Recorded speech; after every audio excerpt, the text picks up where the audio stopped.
We've been in this pandemic for far longer than any of us really imagined, and I was trying to think of a way to be helpful and provide some resources to those of you who are looking for work, because things can feel really scary and hopeless right now. So I've reached out to 3 extremely knowledgeable individuals to build this 4-episode series all about looking for work during a pandemic. So we're just going to call this the Pandemic Job Hunt series. This isn't just for those of you who might be out of work. There's also advice for those of you who are just looking to make a move in your career. We have advice on using LinkedIn successfully, creating a cover letter that works, and asking to be paid what you're worth. So let's pop into the first episode of our Pandemic Job Hunt series.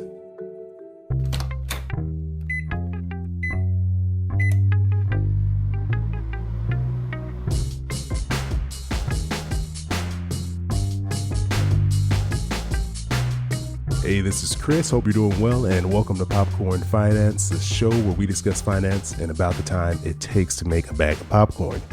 And I'm sure you're all aware right now what's going on in the world with the pandemic. It's taken a huge toll on our economy, and with it, the job market as well. I know a lot of us are looking around like, if we were even thinking of looking for another job or maybe looking to make a career change, is that even a possibility right now? So I thought I'd bring in one of the most knowledgeable people I know on the subject to have this conversation. That is Mr. Rich Jones of Paychecks and Balances. How's it going? It's going well, man. I know we were talking. I'm going to go on a Peloton ride after we finish having this conversation today. And I drank my little pre-workout. So I just felt the pins and needles and tingling start happening. So hopefully I don't get too amped while we're talking. I mean, if you can get amped about talking for looking for a job, I will appreciate it. So thank you for energizing yourself before we do this conversation right here. No doubt. For those of you who don't know, I already mentioned Rich is a host of Paychecks and Balances, which is one of my favorite shows. Actually, one of the first finance shows I got into before I even started Popcorn Finance. He also works or has worked as a professional recruiter for one of the largest corporations in the world, Google, for over 10 years or nearly 10 years, basically. So you have experience in this realm. This is your area. This is your wheelhouse to talk about looking for work. Yeah. I've been in staffing in some capacity for 10 plus years. So I was a headhunter from 2008 to 2010 at a tech staffing firm in Boston. And then I was an HR generalist / recruiter at a nonprofit for a few years. Then I was a staffing lead at a tech startup. And then I did recruiting at Google for 5 years before making a career change. And now I'm an internal communications specialist. So the best of both worlds, where I'm bringing in a lot of the stuff that I do outside of work, but then also combining my staffing experience because I'm an internal communications specialist for Google's staffing organization, which is pretty cool. So all that means to me is that you know what you're talking about. I just hear a lot of, okay, I'm asking the right person. I know a little something, something. I know a little something, something. Well, I'm going to throw a hard question at you then right off the bat. Are there really any job opportunities out there right now? Because I know a lot of people are thinking, like, I've seen all the people on unemployment. I see the numbers in the news. Is it really a realistic thing to be looking for a job right now? Short answer, yes. I've heard this misconception a lot. So here's the thing. There are a lot of people who are being laid off. There are a lot of people who are in between roles longer than expected, but there's still also a lot of opportunity out there. There are still updates being posted on my LinkedIn feed about people changing jobs, changing roles all the time. So there's very much opportunities. Google is still very actively hiring. Companies still have to produce whatever it is that they need to produce. So while they may be doing it with fewer resources, even companies that are laying people off, they're still hiring for positions that fit within whatever the direction is that they're going forward. So there are opportunities out there. Don't let this situation that we're in become nothing's there, because I'm still seeing new opportunities. I'm still getting contacted about opportunities, and I'm sure a lot of us are getting hit up on the LinkedIn about new opportunities that are out there. So don't get it twisted. Okay, that's good to know. That is good to know, because it can be discouraging when you see how, bleak the news is. You're just like, well, I guess the world's just shut down. I might as well just stay at this job I'm not liking and just call it a day. But so that's good to know. There are possibilities for new work out there. So in this environment, how has the process for looking for a job changed?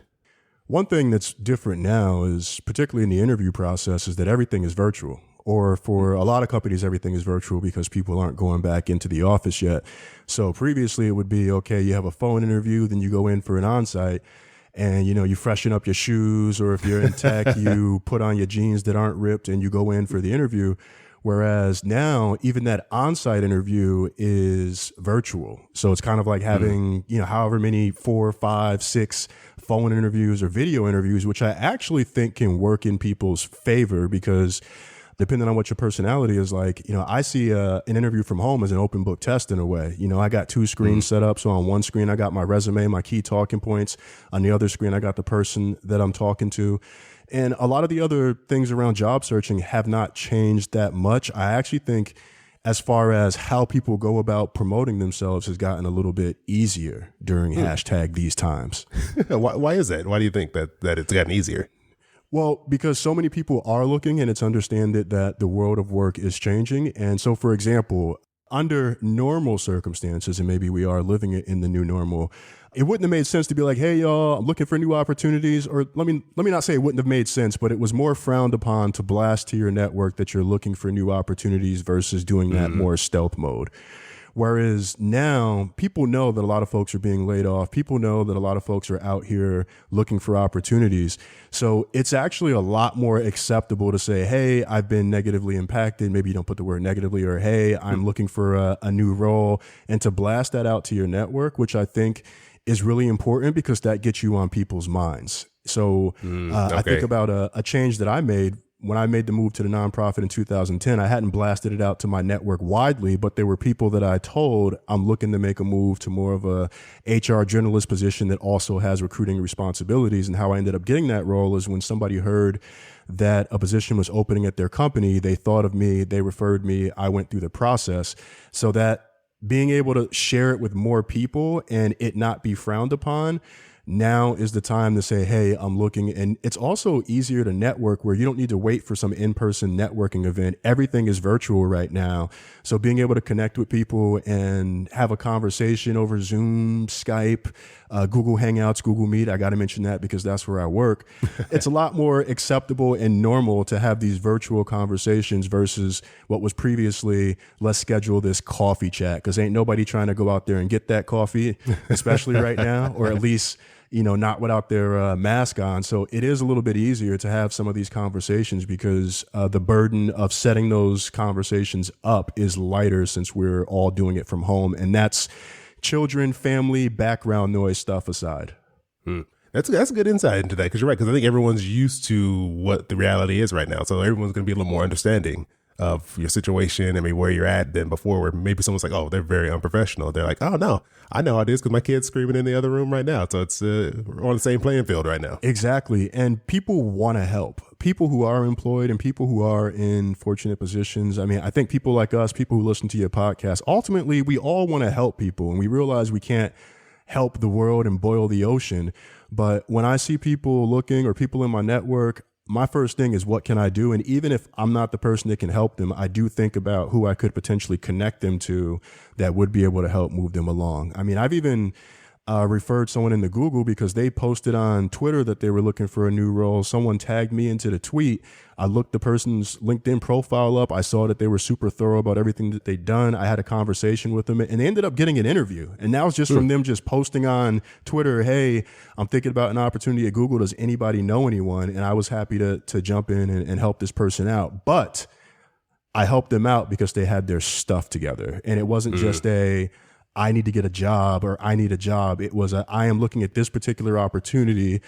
I've kept my stuff up to date. My resume is in good shape. And so I was inclined to help that person because they were trying to help themselves first.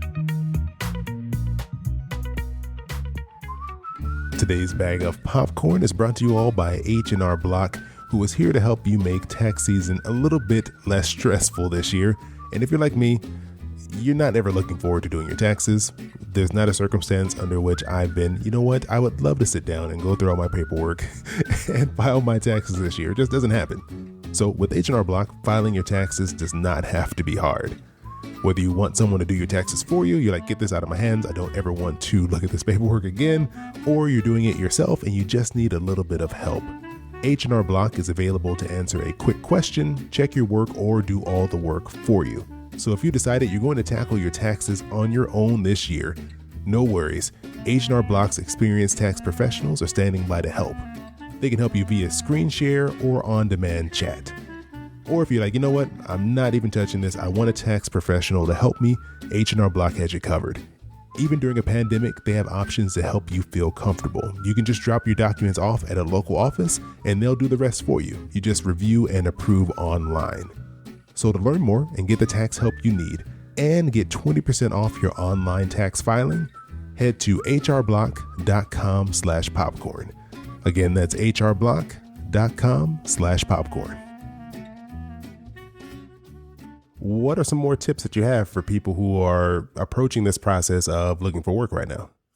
Yeah, where I think a lot of folks potentially miss out on opportunities that, you've got to think like a recruiter. And by that, I mean, make sure that your LinkedIn profile, all those various profiles that are relevant to your industry are up to date, because it's not just about the positions that you see posted and that you submit your resume to, which you do want to tailor your resume for the positions that you're applying to.